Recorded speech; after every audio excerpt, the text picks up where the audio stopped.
சென்னை தலைமைச் செயலகத்தில் தமிழக அரசின் திட்டக்குழு துணைத் தலைவர் ஜெயரஞ்சன் செய்தியாளர்களை சந்திக்கிறார். நேரலை காட்சி மருத்துவர்கள் அதன் வழியாக அவர்களோடு இணைந்து தமிழ்நாட்டில் இருக்கக்கூடிய அனைத்து மருத்துவ கல்லூரிகள் இருக்குல்ல, அந்த கல்லூரியில் இருக்கக்கூடிய மருத்துவ பேராசிரியர்கள் இருக்காங்கல்ல, அவங்க தான் அந்த ஆய்வை பண்றாங்க.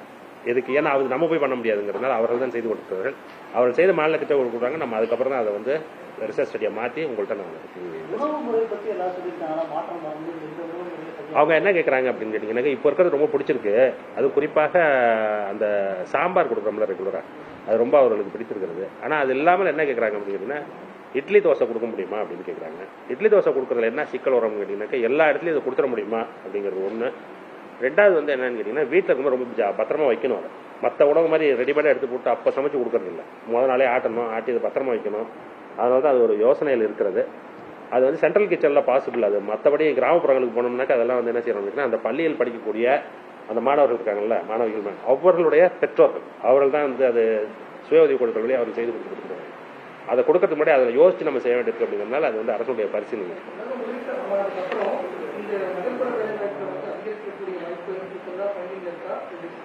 டிமாண்ட் இருக்கு. அதனால வந்து இப்போ என்ன பண்ணிருக்கோம் அப்படின்னா, பெரிய நகரங்கள் அதுக்கு வாய்ப்பு தேவையில்லை.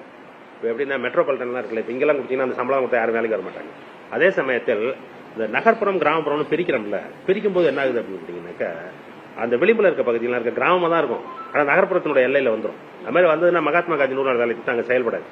அந்த மாதிரி பகுதிகளில் நிறைய டிமாண்ட் இருக்கு. அங்கே ஒன்று. ரெண்டாவது வந்து அந்த மாதிரி இடங்கள்ல வேற வேலை வாய்ப்பு இல்லை. இப்போ பெருநகரங்களில் எப்படி இருக்கும் கேட்டீங்கன்னா, எத்தனையோ வேலை இருக்கும்.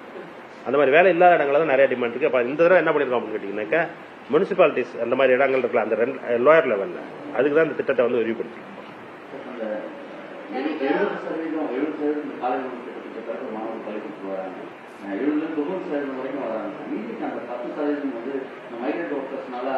மைக்ரண்ட் ஒர்க்கர்ஸ் டெம்பரரி சிக்னஸ் அதெல்லாம் இருக்கும்ல, அதெல்லாம் தான் அந்த இஷ்யூ. அது இன்னும் வந்து ட்ராக் பண்ணிட்டு இருக்கோம். மைக்ரேஷன் பெரிய கடை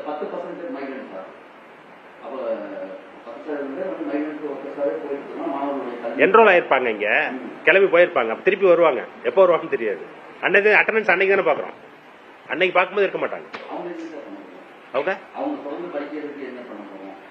அது வந்து லார்ஜர் இஷ்யூ. என்னன்னு கேட்டீங்கன்னா, இங்க வாழ்வாதாரம் போதுமான இல்லாதனால தான் அவங்க கிளம்பி போறாங்க. பேரண்ட்ஸ் போகும்போது இங்க விட்டுட்டு போக மாட்டாங்க, அழைச்சிட்டு போயிடுவாங்க. அது வந்து இது என்னைக்கு இம்ப்ரூவ் ஆகுது அன்னைக்கு தான் அது வருவாங்க. திருப்பி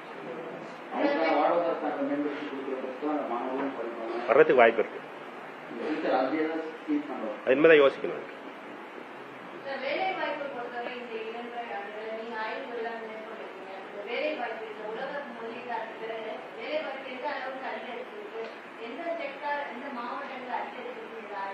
அது பண்ணல.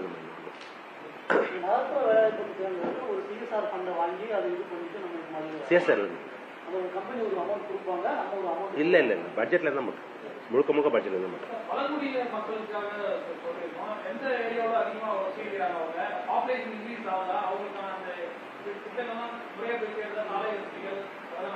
அதுலலாம் நிறைய சிக்கல் இருக்கு.